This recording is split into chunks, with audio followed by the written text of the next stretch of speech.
Welcome to HortTube. My name is Jim Putnam. In this video, I'm going to be planting these flowering alliums. Allium is the group of plants that includes onions and garlic and leeks and shallots and so on and so forth. Big giant group of plants that bulbs that we all know and many people eat. I'm not a big onion fan, big salsa fan, so I do eat onions, but not a big onion fan. But I do love these flowering alliums. They get big giant clusters of flowers, usually a little bit later than other spring flowering bulbs like tulips and daffodils. Usually they're a little behind those. I have two different varieties. I've got a white one called Mount Everest, and it gets pretty tall. It's going to end up 44, 48 inches tall, something like that, and gets maybe a 5 or 6 inch round ball of white flowers. And then I have some GLOBEMASTers. GLOBEMASTers is one I always used back when I landscaped. I love putting these on customers' jobs because in the spring, when their yard woke up, they were just amazed by these. GLOBEMASTer is only going to get about 36 inches tall, but it gets a giant lavender purple flower head on it. One of the great things about alliums is they are rodent resistant, meaning your squirrels aren't going to dig them up, voles aren't going to try to eat them, deer aren't going to eat them, but pollinators absolutely love them. Bees are just swarm these in the spring when they're in flower.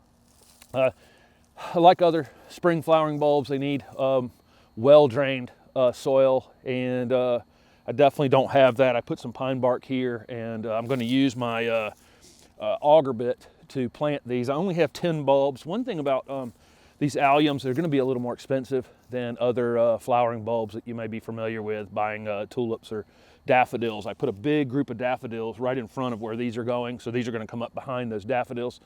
They're going to run you probably $2.50 plus, maybe up to $5, but they're perennials. They're going to last forever and ever. They're going to you're going to have, these are pretty big bulbs. I mean, they're onion-sized bulbs. I'll give you a close-up in a minute.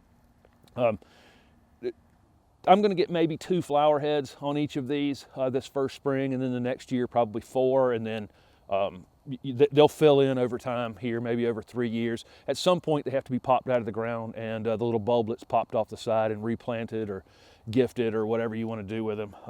They do overcrowd themselves over time, but that first 3-4 years you just get more and more flowers. Like I say, I'm just going to drill these down. These go about 7 inches down in the ground, so a little deeper than other bulbs. I have some clay, so again, this is the enemy of these, but this I'm mixing this bark in with the drill bit as I go.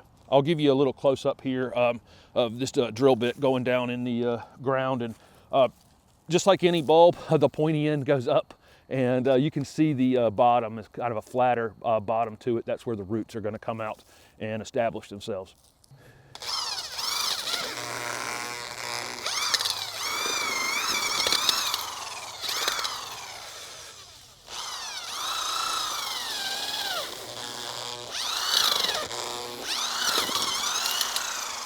So these holes are about 7 inches deep.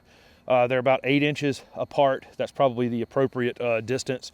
I only have 10 bulbs. Like I say, they're a little bit pricey, but they'll fill in this whole space over time. I'm going to go ahead and let me open this bag. Notice these have been stored in these mesh bags. I talk about this in other bulb videos, that you want to make sure they have good air movement around them while you wait to plant them. They need to be purchased in the early fall. Let me show you a good example of that one. Has the pointy tip is right there. Roots are going to come out of the bottom right there, and they just get dropped down into the hole just like that, and then the soil firmly packed back into them, and they need to be watered in well, and that's pretty much it. So I'm putting these every other one, and I'm putting the white ones slightly back from the GLOBEMASTers because they get a little bit taller. Another thing to know on these alliums is sometimes the foliage can yellow a little bit before they start blooming. And so having something else in front of them, I've got these daffodils here, and I'm actually going to plant pansies on top of these daffodils next week probably. And so I'm going to have some other things going on that will cover up some of that foliage, which isn't necessarily perfect when the bulbs come into flower. Alliums make great cut flowers, and just really kind of easy, low maintenance. They need to be fertilized.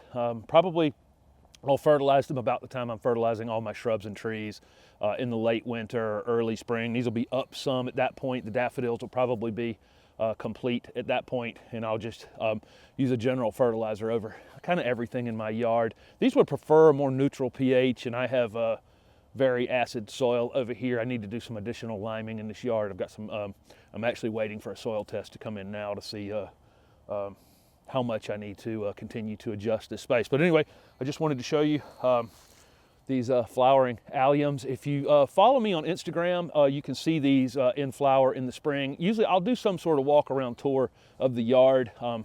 Hopefully that would include these in bloom at that time, but you never know. But I will definitely post them on Instagram if I don't shoot them in a video. So thank you very much for watching, and don't forget to subscribe to my YouTube channel for future videos.